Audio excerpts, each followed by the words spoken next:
Previously, we examined the very important document and the constitution that the Holy Prophet ﷺ signed with the citizens of Medina, whether the Muslims who came from the Aus and the Khazraj, or the various Jewish tribes who lived in Medina and in the outskirts of the city of Medina.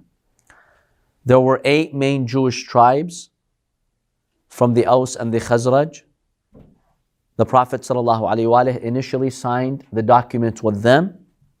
Then after the Prophet ﷺ signed the constitution with them, the 3 main Jewish tribes who did not come from Arab ancestry, those 8 came from Arab ancestry.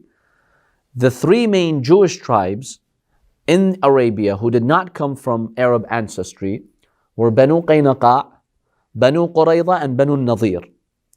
Then they came to the Prophet ﷺ when they heard about the document, and they told him, "O Muhammad, we also want to sign a document with you. Let's make an agreement." When it comes to those 8 tribes, the Prophet is the one who took the initiative. It was his idea to make peace with them and to sign this treaty. But those 3 main tribes, Banu Qaynuqa', Banu Qurayza, and Banu Nadir, they came to the Prophet, and it was upon their request that the Prophet signed. This is very important in knowing the events that would unfold later. It was at their request. The Prophet did not force them. The Prophet did not impose on them. They came to the Prophet.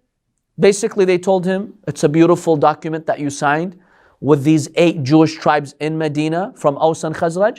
We also want to sign a similar document with you." And the Prophet ﷺ agreed. Now the Prophet ﷺ, when he signed this document with them, he stipulated a condition.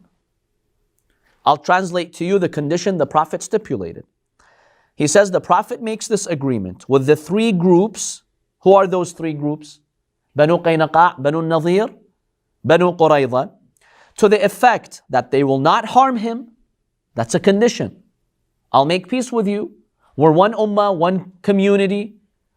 Your enemies are our enemies. Your friends are our friends. We'll protect everyone. But on this condition, they will not harm the Prophet or his friends with their tongues and hands. Peace.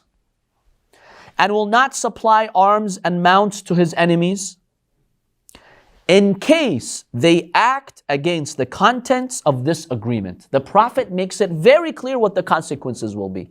So there will be no surprises. You're making it very clear. If you violate this agreement, what are the consequences? The Prophet would be at liberty to shed their blood, meaning to fight them. This is just an Arabic expression. Confiscate their properties, meaning their lands, and make their women and children captives. Now, in our last class, we talked about women and children being taken as captives. Is that humane? Why did the religion of Islam allow that in certain circumstances? We had a discussion about this in detail. And it's a very, very important and sensitive discussion, especially women who are taken as slaves. We examined the circumstances and the conditions and the philosophy behind it. So the Prophet ﷺ makes this very clear from the outset. Then Hayy ibn Akhtab, he signed on behalf of Banu al-Nadir, Ka'b ibn Asad on behalf of Banu Qurayza, and Mukhayriq on behalf of Banu Qaynuqa'. These were the signatories of that document. So this was truly an amazing treaty that the Prophet ﷺ signed with the people of the book, specifically the Jewish tribes. Now, to summarize why this treaty was so important, first of all, the Prophet introduced a new phenomenon which was called one ummah, one nation. Arabia was divided along tribal lines. You're from my tribe, I defend you even if you're a murderer. There was no sense of justice. The Prophet ﷺ creates one ummah. Let's unite. Bring various tribes in Medina. People came from Mecca, from other areas. So the Prophet had various tribes unite together. Not just tribes, but also different religions. The Prophet actually invited the Jews to be one ummah. You're one nation with us.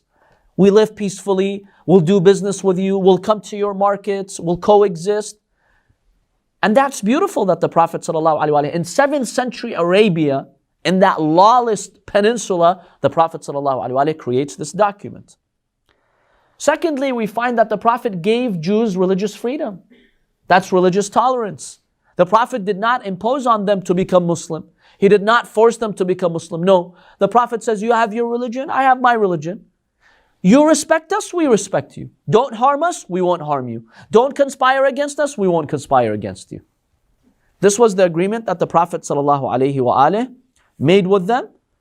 And he made it very clear that their property, their religion, their women, their children will be safe and sound if they do not break the agreement.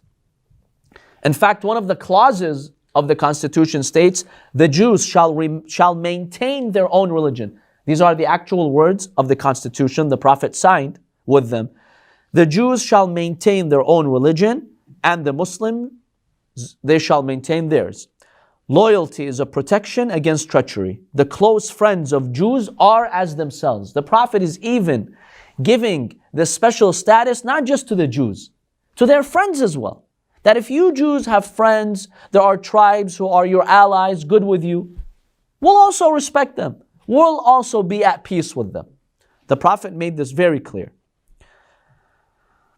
Now, in the end, the Prophet makes it very clear that if there is any disagreements about this constitution, any disputes, we need to appoint an arbitrator, someone who would resolve the disputes. And that arbitrator is Muhammad sallallahu alaihi wasallam. Some Orientalists, they come and say, look, that's biased, that's unfair. He's signing a document with them and he's the arbitrator in matters of dispute. That's not a fair agreement. The response to that is that the Prophet ﷺ was known by everyone in Arabia to be what? Trustworthy. Even the enemies that he had in Mecca, they recognized that the Prophet never lied, never deceived, never broke a promise in his life. So he was the best candidate to be the arbitrator. Who can you bring someone better than him? Muslims and non-Muslims alike recognized that the Prophet's track record, his history, shows he never broke a single promise in his life. So that's why he's the arbitrator, not because he was being biased and he wanted things to go his own way. And remember, when the Prophet ﷺ appointed himself as the arbitrator, did the Jews say no? They didn't. In fact, we find the 3 main Jewish tribes after this document, they come and ask the Prophet to sign this document with them. So that means the Jews initially, they were okay with this, that the Prophet, he himself is the arbitrator, and the Prophet never imposed on them. He never told them, hey, if you don't sign this, I'm going to kill you. It was an offer that he made, a suggestion that he made, and they accepted. So it was completely out of their own will that they accepted the Prophet ﷺ to be the arbitrator. Now later, we see they will reject this, but in the beginning they accepted this. So it's very important to consider this document when we see how many of these Jewish tribes violated almost every clause that they signed on in this document. This is very critical. And unfortunately, a lot of these non-Muslims, Orientalists, when they look at the history of the Prophet and why he expelled some of them from Medina, why he fought some of them, oh, look at the Prophet, he's not a man of peace, why did he fight them? Well, we have to see how the events transpired. It all started with this peaceful, beautiful document. The Prophet gathered all of them and they signed willingly, no one forced them to. Then they were the ones who broke this treaty.